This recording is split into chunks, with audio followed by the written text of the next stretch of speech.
పాట సినిమా కోసం రాస్తాం, పాట సినిమాలో ఉంటుంది. సినిమా చూసినప్పుడే సినిమా, పాట అలా కాదు. మీ తరపు నుంచి తెలుగు భాష కోసం మీరు ఏదన్నా అనుకుంటున్నారన్న కాంట్రిబ్యూషన్? నేను ఒకటే మాట చెప్పాను, పరభాషా జ్ఞానాన్ని సంపాదించు, పరభాషా జ్ఞానాన్ని సంపాదించు, కానీ నీ భాషలోని నువ్వు సంభాషించు. ఆస్కార్కి వెళ్ళి ఆ స్టేజ్ మీద మీరు ఒక మాట చెప్పారు. అసలు అప్పుడు ఆ పురస్కారం తీసుకున్నప్పుడు భావరహితం, ఉద్వేగరహితం, ఆలోచన రహితంగా ఉండిపోయాను. Super hits 93.4 FM with me RJ Shiv and నాతో ఉన్నారు పర్సన్ చెప్పక్కర్లేదు, ఆస్కార్ నడిచి వచ్చి నా పక్క చైర్లో కూర్చున్న ఫీలింగ్ నాకు. సార్, ఒక మూడ్ బాగాలేదు, కొంచెం ఏదో డిప్రెషన్ గా ఉంది అంటే ఒక సాంగ్, ఎవరేమి అనుకున్నా నువ్వుండే రాజ్యాన నువ్వే రాజు నువ్వే మంత్రి సాంగ్. ఆ తర్వాత ఏం చేసినా వర్కౌట్ కావట్లేదు, ఎవరో ఒకరు జలసీ ఫీల్ అవుతున్నారు, ఇంకేదో అంటున్నప్పుడు డోంట్ కేర్ చెన్నకేశ్వర నుంచి ఒక సాంగ్. అవును, నవ్వేవాళ్ళు నవ్వని, ఏడ్చేవాళ్ళు ఏడవని, తిట్టేవాళ్ళు తిట్టని, పొగిడేవాళ్ళు పొగడని, డోంట్ కేర్. నిజంగా సార్, అంటే ఒక్కొక్క సందర్భానికి బాధపడినప్పుడు, డిస్కరేజ్ ఫీల్ అయినప్పుడు, డిప్రెషన్ కైండ్ ఆఫ్ ఫీలింగ్ వచ్చినప్పుడు, కుంగిపోయినప్పుడు నేనైతే ఎక్కువ సాంగ్ ఎవ్రీ వీక్ లో వన్స్ వినే song don't care song. Chennakeswara ఈ సాంగ్ నాకు చాలా ఫేవరెట్ అనమాట. ఎన్నిసార్లు అంటే ఎవరేమైనా సరే, మన డోంట్ కేర్ ముందుకు ఎలా వెళ్ళాలి అన్న విషయాన్ని, ఒకరిని చూసి ఒకరు ఎలా నేర్చుకోవచ్చు అన్న విషయాన్ని, చెట్టును చూసి, పువ్వును చూసి, మట్టిని చూసి, చీమను చూసి, గడియారాన్ని చూసి, మన నదిని చూసి, అలలను చూసి ఎలా నేర్చుకోవచ్చు, మనం ఎలా మన జీవితానికి అన్వయించుకొని ఆచరించవచ్చు అనేది అందంగా చెప్పడం జరిగింది ఆ పాటలో. అంటే నిజంగా చెప్పాలంటే తెలుగు యువతకి మీరు ఒక డాక్టర్ గా పనిచేశారు. ఒక జనరేషన్ మొత్తానికి కూడా మీరు ఒక అంటే డాక్టర్ కూడా చేసే దానికన్నా ఎక్కువ చేశారు. థ్యాంక్ యూ శివ గారు, థ్యాంక్ యూ వెరీ మచ్, చాలా సంతోషం. నిజానికి ఇప్పుడు మాదొక వృత్తి పాటలు రాయడం, కానీ ఏంటంటే ఆ పాటల్ని ఇంతగా ఆదరించడం, ఆ పాటల్ని జీవితంలో ఇలా అన్వయించుకోవడం అన్నది మాకు అదనపు ఆనందాన్ని ఇస్తుంది. చాలా వృత్తిపరమైన సంతృప్తి అనేది ఇలాంటి సందర్భంలో మాకు దొరుకుతుంది. చాలా ఆనందంగా ఉంది. పాట సినిమా కోసం రాస్తాం, పాట సినిమాలో ఉంటుంది, కానీ సినిమాను మించి పెరుగుతుంది, సినిమాను మించి ఎదుగుతుంది. సినిమా చూసినప్పుడే సినిమా, పాట అలా కాదు. సినిమా చూసినప్పుడు పాట ఉంటుంది, బయటకు వచ్చాక ఇంట్లో పాట, వీధిలో పాట, పడగదిలో పాట, బజార్లో పాట, షాపింగ్ మాల్లో పాట, బాత్రూంలో పాట, ఎక్సర్సైజ్ చేస్తున్నప్పుడు పాట, ఇంకో చోటుకి వెళ్తున్నప్పుడు పాట, ప్రియురాలతో ఉన్నప్పుడు పాట, రకరకాల ఏ చోటు జీవితంలో నీకు 24 గంటల్లో ప్రతి క్షణం నిన్ను పాట వెంటాడుతుంది. వెంటాడటం కాదు, వెన్నంటి తోడుగా ఉంటుంది, నిన్ను నడిపిస్తుంది. నువ్వు నడుస్తున్నప్పుడు, పడుతున్నప్పుడు నిన్ను చెయ్యి పట్టుకుని లేపేది కూడా పాటే. మనుషులు కాదు, మనుషులు పడదేస్తారు, పాట పైకి లేపుతుంది. ఎందుకంటే పాటలోని భావాలు అర్థం చేసుకుంటే, సాహిత్యాన్ని అర్థం చేసుకుని ఆచరించడానికి ప్రయత్నిస్తే పాట అనేది మీకు ఇంకా ఒక భగవంతుడితో సమానం. దేవుడు ఎలాగైతే ఒక మనిషి తోడుగా ఎల్లప్పుడూ ఉంటాడో, పాట కూడా అదే విధంగా ఉంటుంది. అందువల్ల పాటలోని భావాన్ని, పాటలోని సారాన్ని అర్థం చేసుకున్న వాళ్ళు ఖచ్చితంగా జీవితంలో పైకొస్తారు. పైకొచ్చిన సందర్భాలు కూడా బోలెడు ఉన్నాయి. మీ జర్నీ నేను తెలియకుండానే ఫాలో నాకు బాగా గుర్తుంది. ఇప్పటికి when I was very small kid, అప్పుడు పెళ్లి సందడి టైంలో ఒక సరదా పాట వచ్చింది. అందులో వచ్చే ఆ పాటలో చాలా సరదాగా వాడి గురించి మాట్లాడుతూ, అప్పుడు ఐ థింక్ మీరు ఫస్ట్ టైం ఏదో టీవీ ఛానల్కి ఇంటర్వ్యూ ఇచ్చారు. చూసా చాలా సన్నగా ఉన్నారు మీరు, మాట్లాడుతున్నారు. రాఘవేంద్ర గారి సినిమాలో ఎవరు రాశారంటే అంటే అప్పటిదాకా పెద్ద వాళ్ళు రాస్తున్నారు, ఎవరు ఈ అబ్బాయి ఎవరు అని చెప్పి చూసి చాలా సరదాగా అనిపించింది. ఎవరు చంద్రబోస్ అంటే ఆ పాటలు చాలా బాగున్నాయి. ఆ టైంలో మీకు తెలిసే ఉంటుంది, ఆంధ్రప్రదేశ్లో ఎక్కడికి వెళ్ళినా పెళ్లి సందడి వినేవాళ్ళు, బీభత్సంగా వినేవాళ్ళు. అప్పట్లో క్యాసెట్లు మళ్ళీ కొనుక్కొని అన్ని చోట్ల వినేవాళ్ళు. ఆ తర్వాత అనుకోకుండా ప్యారల్ గా మీ జర్నీ అండ్ మీ పాట నన్ను ఇన్స్పైర్ చేయడం రావడం, అండ్ నాకు బాగా గుర్తు వన్ సక్సెస్ అనుకున్నంత రానప్పుడు నేను కొంచెం చాలా ఫీల్ అయ్యాను. యాక్చువల్గా మంచి సినిమా, మంచి పాటలు అనుకున్నంత రాలేదు అనుకుని, బట్ ఆ తర్వాత మన వాళ్ళకి అలవాటు ఉంది ఈ మధ్యకాలం, తర్వాత గుర్తు చేసుకొని టీవీలో చూసి ఆ సినిమా అరే మంచి సినిమా కదా ఫీల్ అవుతూ ఉంటారు, కల్ట్ అంటూ ఉంటారు ఆ తర్వాత. బట్ ఆస్కార్కి వెళ్ళి ఆ స్టేజ్ మీద మీరు ఒక మాట చెప్పారు, థ్యాంక్ యూ అని, and I felt very personal. చాలా అదేదో నిజంగా నాకే వచ్చిన ఫీల్ అయ్యాను. యాక్చువల్గా నాకే అంత అనిపిస్తుంది. అంటే ఆ మూమెంట్లో మీ ఫీలింగ్ ఏంటి సార్? అంటే ఒకటి జీవితంలో శివ గారు, ఇప్పుడు మీకు ఇలాంటిది ఒకటి అనుభవం ఎదురయ్యే ఉంటుందని నేను అనుకుంటున్నాను. ఏంటంటే మనం ఒక చిన్న ఏదో ఒక మీకు జీతం పెరిగిందనుకోండి, ఒక 50,000 ఇచ్చేది కాదు శివ, ఇదిగో ఈసారి 25,000 పెంచుతున్నా, ఒక 75,000 ఇస్తే ఒక ఆనందం కలుగుతుంది. లేదంటే ఏదైనా గబుక్కున ఏదో మీ జీవితంలో చిన్న చిన్న ఆనందాలు వచ్చినప్పుడు ఆనందం తాలూకు అనుభూతి చాలా చాలా బాగుంటుంది. జీతం పెరిగినప్పుడు కావచ్చు, ఇంకోటి కావచ్చు, అనుకోకుండా ఇంకేదైనా లాటరీ తగిలినప్పుడు కావచ్చు, లేదంటే మన తండ్రి మన సోదరులు మెచ్చుకున్నప్పుడు కావచ్చు, లేదంటే మీ పనిచేస్తున్న కంపెనీ అధినేతలు వాళ్ళు మిమ్మల్ని పొగిడినప్పుడు కావచ్చు, ఇలాంటి ఆనందాలన్నీ మనం అనుభవించగలం, మనం వాటిని భరించగలం ఆనందాన్ని. పైగా విషాదాలు కూడా, ఏదైనా కష్టం వచ్చినప్పుడు, దుఃఖం వచ్చినప్పుడు, శోకం వచ్చినప్పుడు, చిన్న చిన్న విషాదాలు, చిన్న చిన్న బాధల్ని మనం అనుభవించగలం, ఆ బాధను భరించగలం. కాకపోతే మనం అత్యంత తీవ్రమైన విషాదం, అత్యంత అసలు ఇంకా పై స్థాయిలో ఉన్న ఆనందం, ఈ రెండింటిని మనం మాత్రం భరించలేం. అంటే ఎక్కువ ఆనందాన్ని కావచ్చు, ఎక్కువ విషాదాన్ని కావచ్చు మనం భరించలేం, దాన్ని మనం తట్టుకోలేము అనమాట, తీసుకోలేము. అట్లాగే నా జీవితంలో చిన్న చిన్న ఆనందాలు, చిన్న చిన్న విషాదాలు వచ్చాయి, కానీ ఇంత అత్యంత ఆనందకరమైన సంఘటన నా జీవితంలో జరగలేదు. కాబట్టి ఆ క్షణంలో ఆ ఆస్కార్ తీసుకున్నప్పుడు, అంటే అది అత్యంత ఆనందం, అత్యంత ఎక్కువ ఆనందం కాబట్టి దాన్ని వ్యక్తం చేయలేకపోయాను, దాన్ని ఆ అనుభూతిని నేను బయట పెట్టుకోలేకపోయాను. అందువల్ల అసలు అప్పుడు ఆ పురస్కారం తీసుకున్నప్పుడు భావరహితం, ఉద్వేగరహితం, ఆలోచనారహితంగా ఉండిపోయాను ఆ 15 సెకండ్ల పాటు. 15 సెకండ్లు ఏంటంటే, నేను కూర్చున్న సీట్ J19లో కూర్చున్నాను. ఆ J19 నుంచి వేదిక మీదకి వెళ్ళడానికి 15 సెకండ్లు పడుతుంది. అది ముందు మెయిల్లో కూడా రాస్తారు వాళ్ళు, మీ సీట్ ఇది, మీ సీట్ నుంచి అక్కడికి వెళ్ళడానికి 15 సెకండ్లు పడుతుంది. మొత్తం అంతా పక్కాగా ఉంటుందన్నమాట. నా పేరు నాటు చెప్పగానే నేను కీరవాణి గారు నడుచుకుంటూ వెళ్ళాం 15 సెకండ్ల పాటు. ఆ 15 సెకండ్ల పాటు అంటే అత్యంత ఆనందంగా, అది ఆనందాన్ని ఎలా వ్యక్తం చేయాలి, ఎలా భరించాలి, ఎలా అనుభవించాలో కూడా తెలియదు. ఏమి ఆలోచనారహితంగా వెళ్ళాను. వెళ్ళి గబుక్కున వాళ్ళు ఇవ్వగానే తీసుకున్నాను ఆ పురస్కారం. మామూలుగా మనకు అన్ని రకాల పురస్కారాలు ఇప్పటికీ తీసుకున్నాను. అన్నీ బరువు అంటే 1 కేజీ, 1/2 కేజీ ఉంటాయి, ఎక్కువలో ఎక్కువ కేజీ ఉంటుంది.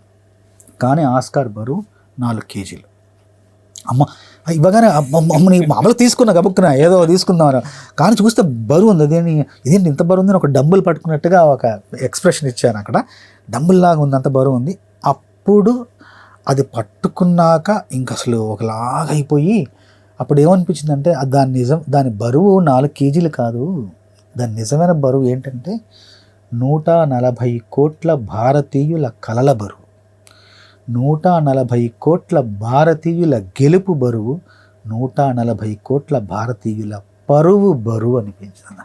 అప్పుడు దాన్ని పట్టుకున్నాక, దాని బరువు తెలిసాక, అప్పుడు నాలో ఒకలాగా ఉద్వేగం వచ్చింది. ఎందుకంటే అంతసేపు 15 సెకండ్ల పాటు రాలేదు, కానీ అది తీసుకున్నాక, అది పట్టుకున్నాక, దాని బరువు చూశాక, అది నిజంగా మనకు వచ్చింది, అరే ఇది మనకు వచ్చింది, ఆస్కార్ మన చేతిలో ఉంది. అప్పుడు అనిపించింది 45 సెకండ్లు మాట్లాడాలి ఎవరైనా సరే విజేతలు. కాకపోతే కీరవాణి గారు ముందు మాట్లాడడానికి ఆయన సిద్ధమయ్యి ఆయన మాట్లాడుతున్నారు. ఆయన ముందు ఏదైతే అనుకున్నారో మాట్లాడుతుంటే ఎదురుగా మనకు డిస్ప్లే వస్తుందన్నమాట. కౌంట్ డౌన్ ప్రారంభమైంది. 45, 44, 43. ఆయన మాట్లాడుతున్నాడు. 3, 2 అయింది, అయిపోయిన తర్వాత ఇంకొక సెకండ్ ఉంది. 1 సెకండ్ ఉందిరా బాబు అని నేను అలా చూశాను. 1 సెకండ్ ఉంది, గబుక్కర నమస్తే అనేసాను.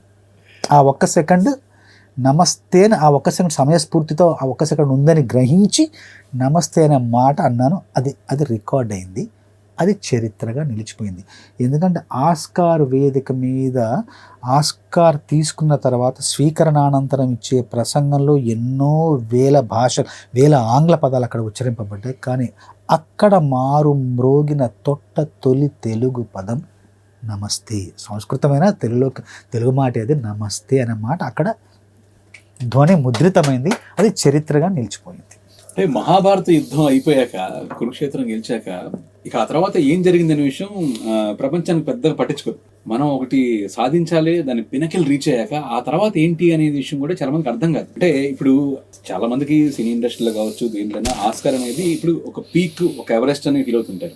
సో పోస్ట్ ఆస్కార్ విన్నింగ్ మీ లైఫ్ ఎలా ఉంది?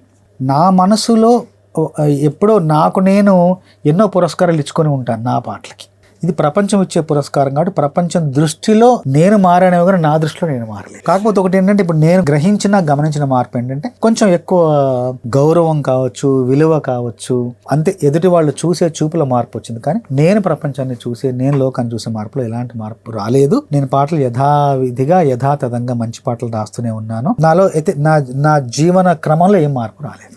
సార్, అంటే ఇప్పుడు కొన్ని పాటలు మనకి ఎలా అయితే మనకి ఎప్పుడు మోటివేట్ చేస్తూ ఉంటాయో, మైండ్లో ఉంటూ ఉంటాయో, సడన్గా అంటే ఒక సాంగ్ అంటే మీ ముందు తరం రాసిన వాళ్ళు రచయితల పాటల్లో ఏ సాంగ్ మీకు బాగా ఇష్టం, మిమ్మల్ని మోటివేట్ చేసే సాంగ్? నన్ను అసలు ఆచార్య ఆత్రేయ గారు నాకు చాలా ఇష్టమైన రచయిత. ఆయన నాకు గురువు, ఆయన నాకు దైవం, ఆయన నాకు ప్రాణం. ఆయన శైలి నాకు అమితంగా నచ్చుతుంది. ఎందుకంటే పాట ఎత్తుగడ నుండి పాట ముగింపు వరకు ఆయన అల్లిక కావచ్చు, ఆ పాటలో అర్థాన్ని పొందుపరిచే విధానం కావచ్చు, ఆయన భావాల కూర్పు కావచ్చు, ఇవన్నీ నన్ను విపరీతంగా ఆశ్చర్యానికి గురి చేస్తాయి. అందువల్ల నాకు ఆయన గురువు, ఆయనకు దైవం, ఆయన నాకు ప్రాణం.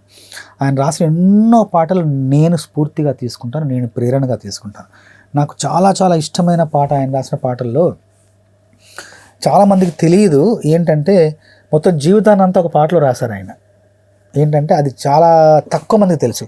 1 మానవులంతా ఒకటి, 2 మంచి వాళ్ళని చెడ్డవాళ్ళని మనలో జాతులు 2, 3 మూఢుల స్నేహం వీడు, 4 నలుగురి సౌఖ్యం చూడు, 5 వేళ్ల వలె ఐకమత్యముగా అందరముంటే అది ఏ మేలు, 6 అయినా కూడా అబద్ధమాడకు, 7 ఇతరుల చూసి ఏడవకు, 8 పైన మేల్కొని ఉండకు, 9 దాటితే 9 వరకు పడుకొని ఉండకు, 10 మంది నిన్ను పొగిడినంతనే గొప్పవాడివని పొంగిపోవకు. ఈ పాట జీవితాన్ని రాశారు ఆయన. అంటే చిన్న మాటలతో పిల్లలకు అర్థమయ్యే భాషలో సరళమైన పదాలతో ఒక జీవితాన్ని అంతా ఇది ఒక్కొక్క వాక్యం మనం చూసుకుంటూ పోతే జీవితం అంతా ఈ పాటలో ఉంది. పాట అంటే అదే కదా, జీవితానికి అర్థమే, జీవితానికి ప్రతిబింబం, జీవితానికి దర్పణమే పాట కదా.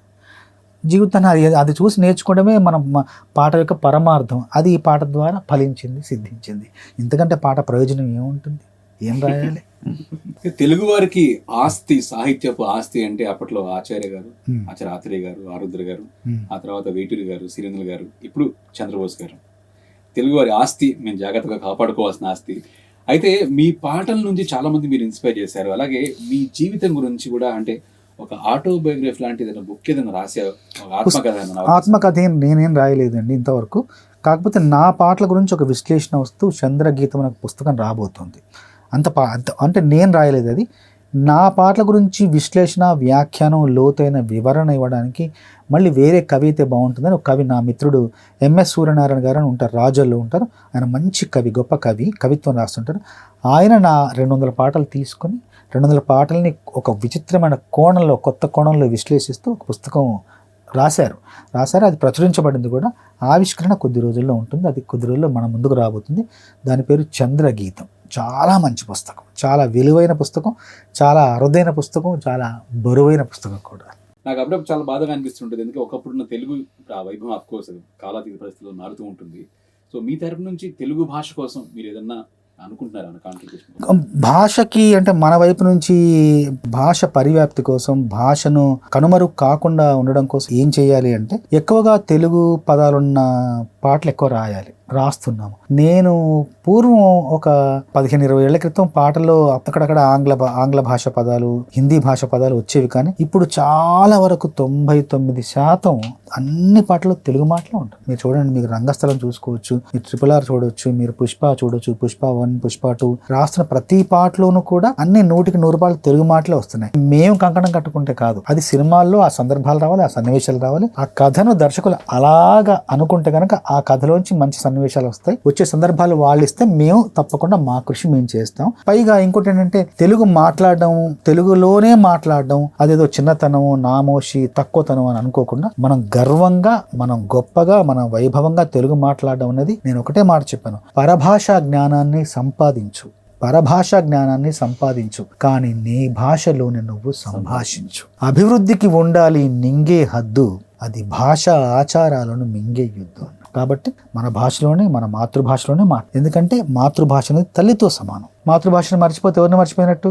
తల్లిని మర్చిపోయినట్టు. అంతే. భాష అనేది మనం వాళ్ళని గుర్తు చేసుకునే ఒక సాధనం, గుర్తు చేసుకునే ఒక మాధ్యమం, గుర్తు చేసుకునే ఒక విషయం. కాబట్టి మన తల్లిదండ్రులను గుర్తు చేసుకోవాలంటే వాళ్ళు మనకు నేర్పిన భాషలోనే మాట్లాడడం. ఎందుకంటే భాష అంతరించిపోతే ఒక జాతి అంతరించిపోతుంది. భాష అంతరించిపోతే ఒక జాతి అంతరించిపోతుంది, ఒక సంస్కృతి అంతరించిపోతుంది, ఒక వ్యవహారం, ఒక ఆచారం, ఒక పద్ధతి అంతా అంతరించిపోతుంది. కాబట్టి భాషను మనం కాపాడుకోవాలి. అప్పుడు నేను అందులో ఇంకో పాటలు కూడా రాశాను. ఏంటంటే, భాషే బలహీనం అయితే బంధం కాదా బలహీనం అని రాశాను. ఇప్పుడు అమ్మ అనే దాంట్లో ఎంతో ఆత్మీయత ఉంది, ఎంతో ఆప్యాయత ఉంది. అది వేరే భాషలో పలికినప్పుడు అది గుండె లోతుల్లోంచి ఆ భావం పలకదు. కాబట్టి అమ్మానే మనం పలికితే ఆ బాంధవ్యంలో ఉన్న ఒక బరువు తెలుస్తుంది, ఆ దగ్గరతనం తెలుస్తుంది. కాబట్టి మన భాషను మనం ఎప్పుడు విస్మరించకుండా ఉంటే మన జాతి మనం నిలుపుకున్న వాళ్ళం అవుతాము. అట్లాగే తెలుగు భాషలోని మాధుర్యం, ప్రపంచంలోనే 2వ మధురమైన భాష తెలుగు. అత్యంత రెండవ తీయనైన భాష, మొదటిది ఇటాలియన్ అంటారు, 2వ తీయనైన భాష తెలుగు. అట్లాగే ప్రపంచంలోనే 2వ అందమైన లిపి ఉన్న భాష కూడా తెలుగే. మొదటి అందమైన లిపి ఉన్న భాష కొరియన్, 2వ అందమైన లిపి ఉన్న భాష తెలుగు. ఇంత గొప్ప భాష మనది. కాబట్టి మనం కాపాడుకోవడానికి ప్రయత్నిద్దాము. చివరిగా సార్, అవును, రెడ్ ఎఫ్ఎం గురించి మీ మాటల్లో. బంగారు పళ్ళని నిలవడానికి కూడా, నిలబెట్టడానికి కూడా ఒక గోడ అవసరం అన్నమాట. అలాగా మాలో ప్రతిభ ఎంత ఉన్నా కూడా ఆ ప్రతిభను ప్రచారం చేయడానికి ఒక వేదిక అవసరం. ఆ వేదిక అనేది లేకపోతే మేము ఎంత ప్రతిభావంతులమైనా మా ప్రతిభను ప్రదర్శించడానికి అవకాశం, ఆస్కారం ఉండదు. అట్లాగా మేము రాసిన మంచి పాటలు కావచ్చు, మంచి భావాలు కావచ్చు, మా మంచి ఆలోచనలన్నీ కూడా శ్రోతలకు చేరవేయడానికి ఇది ఒక వేదిక. కాబట్టి ఈ వేదికను ఎప్పుడు గౌరవిస్తాం, వేదికను ఎప్పుడు ధన్యవాదాలు తెలియజేసుకుంటాం. అట్లాగే రెడ్ ఎఫ్ఎం అంటే మా అందరికీ వేదిక, మా అందరికీ వేడుక. ధన్యవాదాలు సార్.